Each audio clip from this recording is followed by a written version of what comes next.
අපි අද ඇවිල්ලා ඉන්නේ කුරුණෑගල පොල්පිටිගමට. රත්ති නෝරංකාරී තරඟයේ තවත් ජයග්‍රාහිකාවක්ව මුණ ගැහෙන්න. අපි බලමු ඒ වාසනාවන්තය කවුද කියලා. මේ ඉන්නේ රත්ති නෝරංකාරී තරඟයේ තවත් ජයග්‍රාහිකාවක් වන සුසන්තිකා සඳමාලි. මගේ උණුසුම් සුබ පැතුම් ඔබට. ඉතින් සඳමාලි ඔයාට මේ වෙලාවේ මොකද හිතෙන්නේ?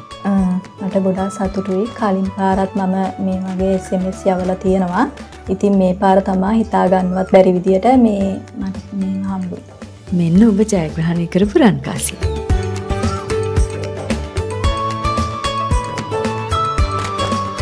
ඉතින් සඳමාලි අපිට කියන්නකෝ ඔයා කොහොමද මේ තරඟට සම්බන්ධ වුණේ කියලා?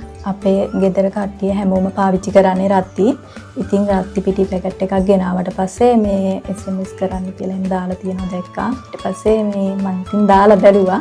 ඔබට මොකද්ද අනිත් අයට කියන්න තියෙන්නේ? අනිත් අයට මම වගේම මෙහෙම රත්ති ගෙනත් උත්සාහ කරලා බලන්න කියලා කියන්නේ. රත්ති පිටි වලින් වැඩි කෝප ගාණක් හදා ගන්න පුළුවන්. ඉතින් මමත් මේ වගේ උත්සාහ කරා වගේම ඔයාලත් උත්සාහ කරලා රංකාසියක් දිනා ගන්න.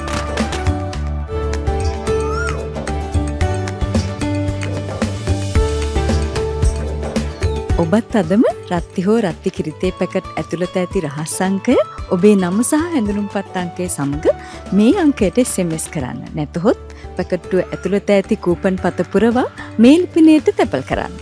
ඔබත් අදම රත්ති නෝරංකාරියක් වෙන්න. රත්ති නුවරංකාරී